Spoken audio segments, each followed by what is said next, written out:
Hey, what's up, guys? It's Mafia World Help back with another video. So after the first video, we got a lot of good direction for what people wanted to see. And the thing I mainly wanted to talk about with everybody is people want to talk about the capo combos. What's best? You know, what capo is the best? Which one, you know, is this? Which one is that? Really, there's no good answer to that. I mean, people could tell you what they think is the best. Like, you might come across somebody that says, oh, Billy, Queena, and you know, Ivan, that's op, that's everything. You know what I mean? There's not a formation better than that. But that's not true. And you know, even the game tells you that, but a lot of people don't research into it, so they don't really know. I mean, they don't pay attention to the battles, they don't pay attention to, you know, what's actually taking place. So I want to go over a couple key points with you guys about things to pay attention to in the early stages, and you know, how to build up your team and how to build up your combos of capos. So the thing that, you know, I want to show you guys too is we want to talk about restrained henchmen. A lot of people don't understand this, but I'll show you right here in the game where it talks about it. Now, if you look in the top right corner of your gangster club, when you click on it, okay, you see the little soldier with the swirling icon around it. Okay, click it. All right, restrain with henchmen. Enforcers can restrain gunmen. Okay, so that means enforcers fare better against gunmen. Gunmen can restrain roadhogs, so that means the gunmen fare better against roadhogs. Roadhogs can restrain enforcers. Okay, now this is a big thing because a lot of people don't understand, you know, okay, this guy's running, you know, two sets of roadhogs and, you know, a shooter formation. So how do you counter that? Obviously, you would not want to counter that with two enforcers unless you were like really better than him and you had really better stats. Then obviously you could probably still win the battle. But, you know, if we want to get into, you know, evenly matched players and stuff like that, it would not be a good idea to run two enforcers against two sets of roadhogs. So if you look even right here, it explains it a little better. It says, when attacking a restrained henchman, he will be dealt extra damage. So if I use my enforcers as my first line, okay, and I'm attacking a guy that has gunmen as his first line, like I said, if we're evenly matched players, we have, you know, similar troop types and, you know, similar stats, obviously I'm going to fare better against him. And this is really important in like mob bounty and stuff like that because it can help you set up the formation to get some of the higher levels and get better rewards. So if you look at, you know, people's formations and stuff, then you can tell that. But it says when attacking a restrained henchman, he will be dealt extra damage. Now 3, when an attacked by a restrained henchman, the damage you receive will be reduced. So while these enforcers have more damage towards these gunmen, the gunmen are inflicting less damage towards the enforcers because they're restrained. So that's a really big thing, and you can see this especially in like arbitration battles and stuff like that, and it's really something important to pay attention to, you know, and it's something that a lot of people don't pay attention to. So another thing I want to talk to you about too is when looking at somebody's capo combo and you're trying to counter it, you want to also look at what level their troops are. And, you know, this has a big part to play in it because obviously the higher the troop level, the higher the stats.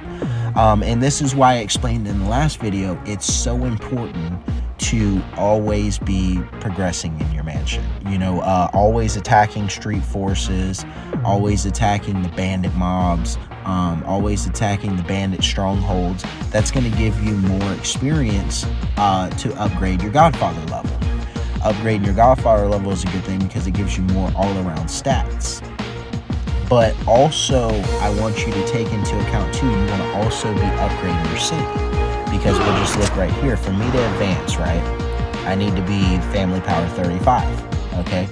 So I don't really spend, so I'm not, you know, getting all the speed ups that everybody else is getting.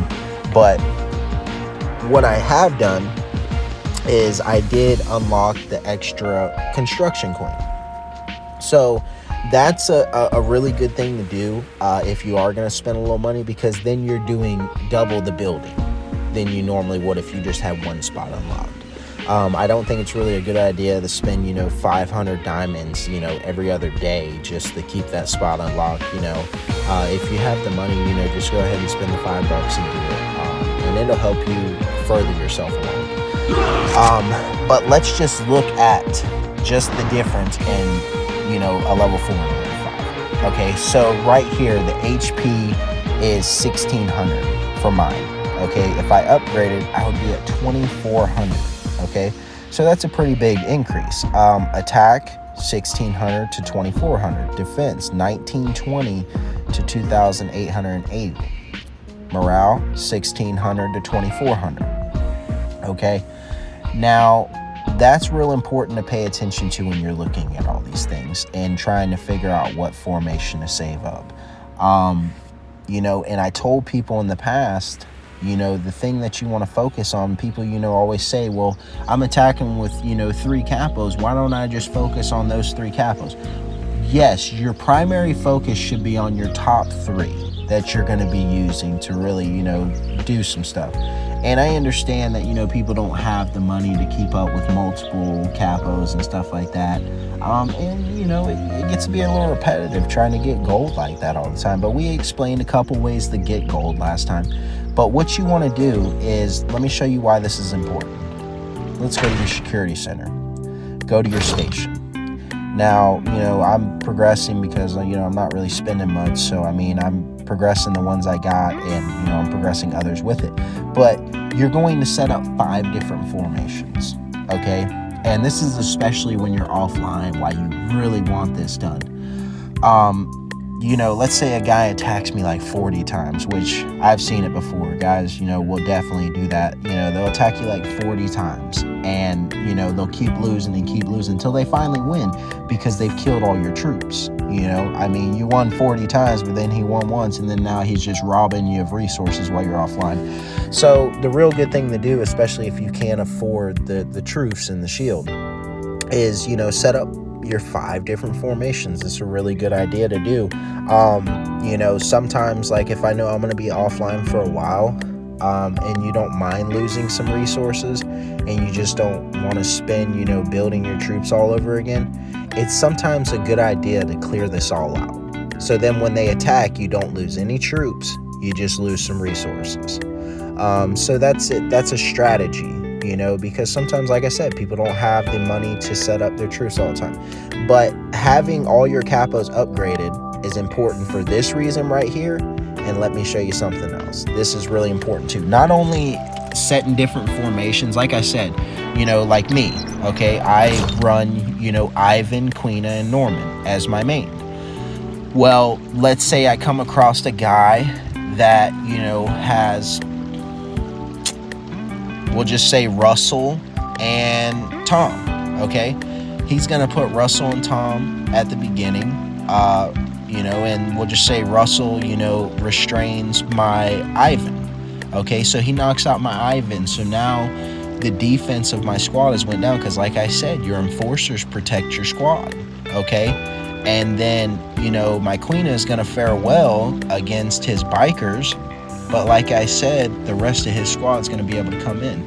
So then, we also talked about enforcers, being against gunmen. He could put an enforcer at the back that's really high level.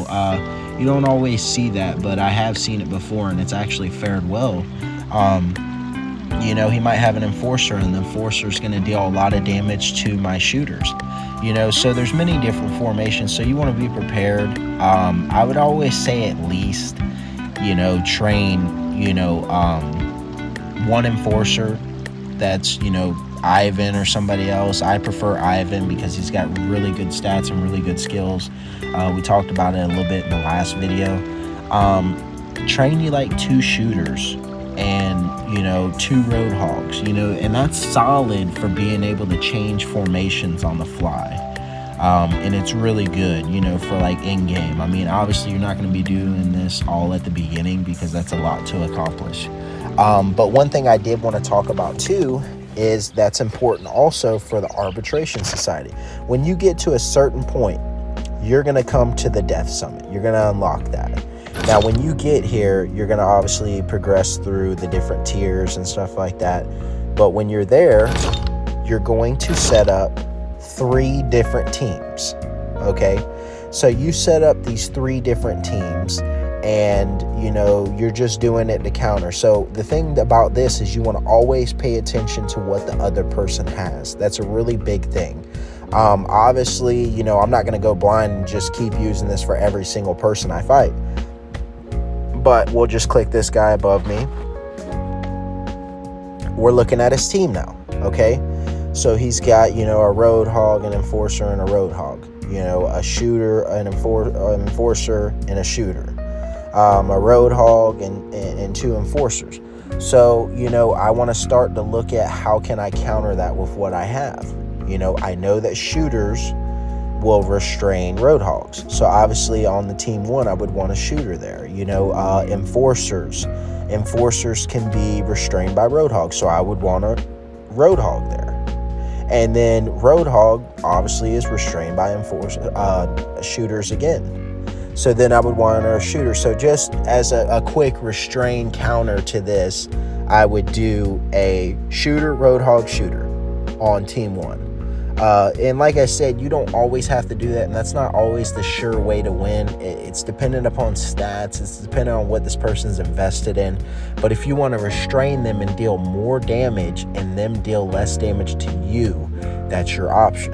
But like I said, you got to pay attention to the troop level, the capos he's using, you know, even what quality they are, you know, because obviously the purple capos are going to have less stats, and you know, a lot of the skills aren't as good as the orange quality characters. And we're going to talk later on about capos and which ones are support capos, which ones are development capos, and which ones are your attacking capos, because not every capo is really made for battle like that. You know, some of them are mainly just to help you build stats for your team.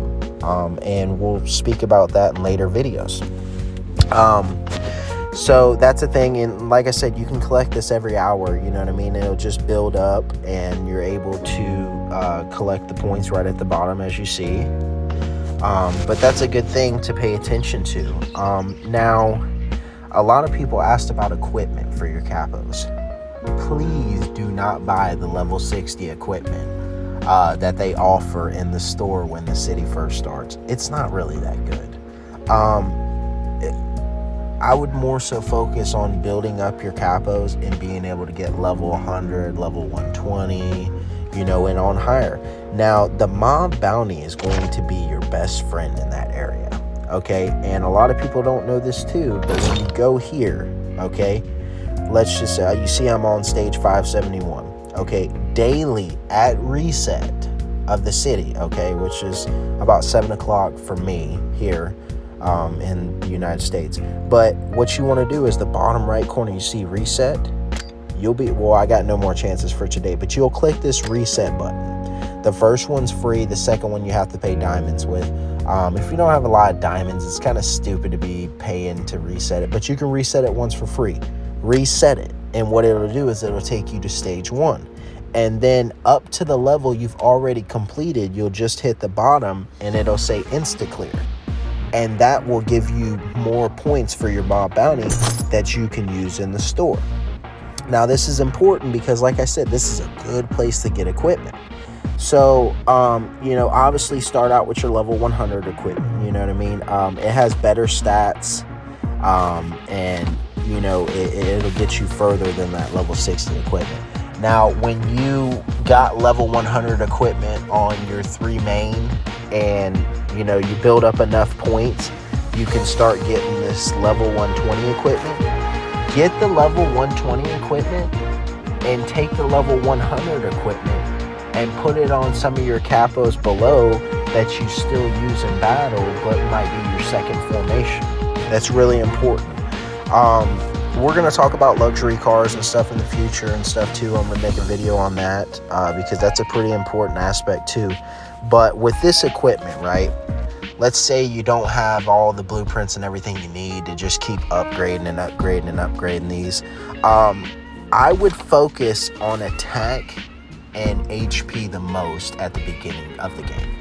And the reason being is HP is the health of your troops, so it's going to keep your troops alive faster. So like if you've ever looked at a simulation of the battle, you know, your troops will attack once, then, you know, theirs will attack, you know, they might silence you, so they might get 2 attack turns, you know, but what happens is basically a back and forth action.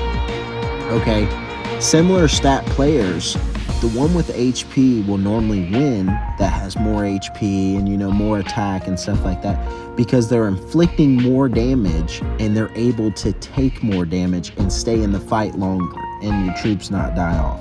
That's a really important aspect. So HP is by far one of like the most important stats I've found to pay attention to. So that's something you really want to focus on and you want to keep going forward with, is your HP. Badges obviously will help you.